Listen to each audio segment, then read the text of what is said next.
Welcome to SAT Writing Part 2, Error IDs. My name is Amory, and I'm a tutor and instructor for Top Test Prep. The Error ID portion of SAT Writing will present you with a sentence. Your job is to select the underlined portion that includes a writing error. If there aren't any errors, select No Error. SAT writing errors can be both grammatical and related more to diction. One main piece of advice for spotting errors: if it sounds wrong, it usually is. Let's find the error in this first sentence.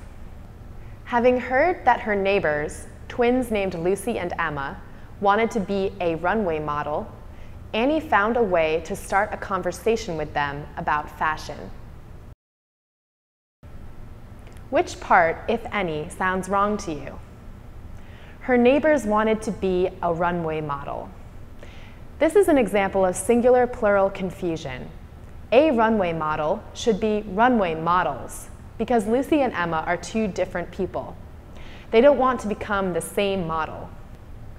Let's try another.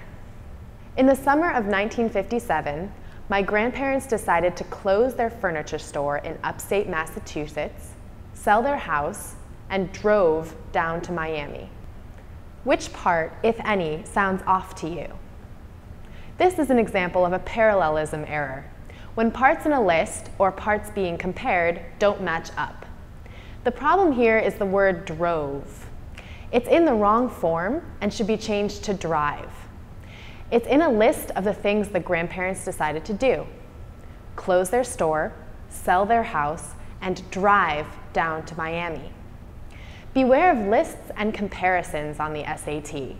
The things being compared should take the same form and the same part of speech.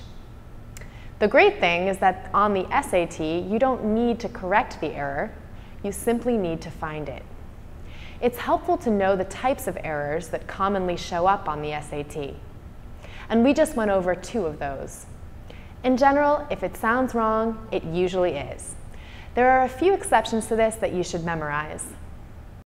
Let's see if you notice the error here.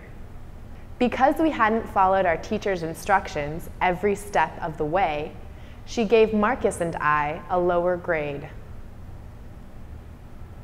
In this sentence, I should actually be changed to me.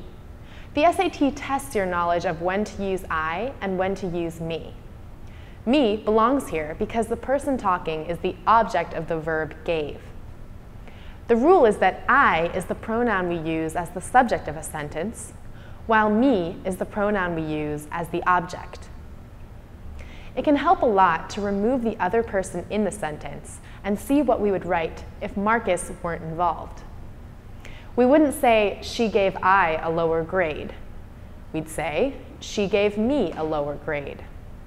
Therefore, the sentence should read, she gave Marcus and me a lower grade.